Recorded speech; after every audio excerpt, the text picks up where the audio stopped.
ఇటీవల ముఖ్యమైన మంత్రి గౌరవనీయ లోకేష్ గారు ప్రజల సొమ్ముని ప్రభుత్వ భూముల్ని నా ఇష్టం వచ్చినట్టు ఇస్తా 99 పైసలకే ఇస్తా అని అంటూ ఉన్నారు. 99 పైసలకే భూములు ఇవ్వడం అనేది తప్పేంటి అనేది ఒక ప్రశ్న వస్తుంది సార్. తప్పేంటి సార్? నేను ఇస్తాను. ఫార్చ్యూన్ 500 కంపెనీస్ అందరికీ నేను 99 పైసల్లోనే గజానికి కాదు ఎకరానికి మొత్తం భూమి ఇస్తా. అదేమైనా మీ బాబు సొమ్మ, మీ తాత ఆస్తి? ప్రభుత్వ భూముల్ని, ప్రజా ఆస్తుల్ని ఏ విధంగా నా ఇష్టం నేను ఇస్తా 99 పైసలకే ఇస్తా అని ఎట్లా అంటారు? హెరిటేజ్ భూములు ఇస్తారా 99 పైసలు ఒక్కొక్క ఎకరం? మీరు ఎకరం కాదు, గజం కాదు, మొత్తం భూమి 99 పైసలకే ఇస్తా నా ఇష్టం అని మాట్లాడుతున్నారంటే ఇంత అహంకార ధోరణితో, ఇంత గర్వంగా ఇంతవరకు ఏపీలో ఏ మంత్రి మాట్లాడలేదు అనేది రాష్ట్ర వ్యాప్తంగా చర్చ జరుగుతుంది. పబ్లిక్ ల్యాండ్ పాలసీ ఉంది. దాని ప్రకారం పేదవాళ్ళైతే వారి వ్యవసాయానికి, ఇళ్ల కోసం ప్రభుత్వం ఉచితంగా భూములు ఇస్తుంది. ఇతరులకైతే వాళ్ళ అవసరాలకి మార్కెట్ ధర మీద భూములు ఇస్తుంది. ఇది కాకుండా 99 పైసలకే ఎకరం అనే పాలసీ ఎక్కడి నుంచి వచ్చింది? ఈ ల్యాండ్ పాలసీ ఎక్కడుంది? మీరు ఫార్చ్యూన్ 500 కంపెనీలకి ఇస్తామని అని చెప్తున్నారు. ఉర్సాకి ఎకరం 99 పైసలు అంటే అది ఫార్చ్యూన్ 500 కంపెనీయా?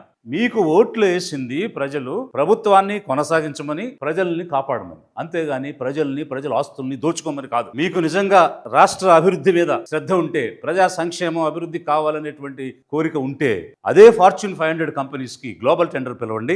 ఎవరు ఎక్కువ కోట్ చేస్తున్నారో ట్రాన్స్పరెంట్ గా ఆ విధంగా వచ్చినటువంటి వారికి ఇవ్వండి. ఆ ప్రాంతం అభివృద్ధి చెందుతుంది, ప్రజలు ఆ ప్రాంతంలో అభివృద్ధి చెందుతారు. అంతేగాని ప్రజల ఆస్తుల్ని దోచుకునే విధానం, రాష్ట్ర అభివృద్ధిని అడ్డుకునేటువంటి విధానాలు మీరు పాటిస్తూ ముందుకు నడిస్తే మాత్రం మీరు చేసేటువంటి ప్రతి నిర్ణయాన్ని రేపు మేము అధికారంలోకి వచ్చినప్పుడు సమీక్షించడం జరుగుతుంది. లిబరేషన్ కాంగ్రెస్ పార్టీ కూటమి ప్రభుత్వాన్ని హెచ్చరిక చేస్తుంది. మీరు ప్రజారంజక పాలన చేస్తామని చెప్పి వచ్చారు, కానీ ప్రజల ఆస్తులు హరిస్తూ దోచుకునేటువంటి పాలన చేస్తారు. మీకు రోజులు దగ్గర పడ్డాయి, గుర్తుపెట్టుకోండి. ఇటీవల ముఖ్యమైన మంత్రి గౌరవనీయ లోకేష్ గారు ప్రజల సొమ్ముని, ప్రభుత్వ భూముల్ని నా ఇష్టం వచ్చినట్టు ఇస్తా 99 పైసలకే ఇస్తా అని అంటూ ఉన్నారు. 99 పైసలకే భూములు ఇవ్వడం అనేది తప్పేంటి అనేది ఒక ప్రశ్న వస్తుంది సార్. తప్పేంటి సార్? నేను ఇస్తాను.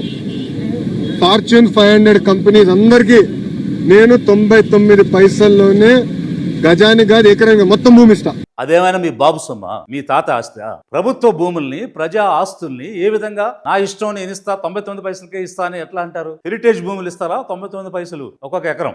మీరు ఎకరం కాదు, గజం కాదు, మొత్తం భూమి 99 పైసలకే ఇస్తా నా ఇష్టం అని మాట్లాడుతున్నారంటే ఇంత అహంకార ధోరణితో, ఇంత గర్వంగా ఇంతవరకు ఏపీలో ఏ మంత్రి మాట్లాడలేదు అనేది రాష్ట్ర వ్యాప్తంగా చర్చ జరుగుతుంది. పబ్లిక్ ల్యాండ్ పాలసీ ఉంది. దాని ప్రకారం పేదవాళ్ళైతే వారి వ్యవసాయానికి, ఇళ్ల కోసం ప్రభుత్వం ఉచితంగా భూములు ఇస్తుంది. ఇతరులకైతే వాళ్ళ అవసరాలకి మార్కెట్ ధర మీద భూములు ఇస్తుంది. ఇది కాకుండా 99 పైసలకే ఎకరం అనే పాలసీ ఎక్కడి నుంచి వచ్చింది? ఈ ల్యాండ్ పాలసీ ఎక్కడుంది? మీరు ఫార్చ్యూన్ 500 కంపెనీలకి ఇస్తామని అని చెప్తున్నారు.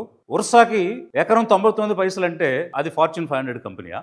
మీకు ఓట్లు వేసింది ప్రజలు ప్రభుత్వాన్ని కొనసాగించమని, ప్రజల్ని కాపాడమని, అంతేగాని ప్రజల ఆస్తుల్ని దోచుకోమని కాదు. మీకు నిజంగా రాష్ట్ర అభివృద్ధి మీద శ్రద్ధ ఉంటే, ప్రజా సంక్షేమం అభివృద్ధి కావాలనేటువంటి కోరిక ఉంటే అదే ఫార్చ్యూన్ 500 కంపెనీ కి గ్లోబల్ టెండర్ పిలవండి. ఎవరు ఎక్కువ కోట్ చేస్తున్నారో ట్రాన్స్పరెంట్ గా ఆ విధంగా వచ్చినటువంటి వారికి ఇవ్వండి. ఆ ప్రాంతం అభివృద్ధి చెందుతుంది, ప్రజలు ఆ ప్రాంతంలో అభివృద్ధి చెందుతారు. అంతేగాని ప్రజల ఆస్తుల్ని దోచుకునే విధానం, రాష్ట్ర అభివృద్ధిని అడ్డుకునేటువంటి విధానాలు మీరు పాటిస్తూ ముందుకు నడిస్తే మాత్రం మీరు చేసేటువంటి ప్రతి నిర్ణయాన్ని రేపు మేము అధికారంలోకి వచ్చినప్పుడు సమీక్షించడం జరుగుతుంది. లిబరేషన్ కాంగ్రెస్ పార్టీ కూటమి ప్రభుత్వాన్ని హెచ్చరిక చేస్తుంది. మీరు ప్రజారంజక పాలన చేస్తామని చెప్పి వచ్చారు, కానీ ప్రజల ఆస్తులు హరిస్తూ దోచుకునేటువంటి పాలన చేస్తారు. మీకు రోజులు దగ్గర పడ్డాయి, గుర్తుపెట్టుకోండి.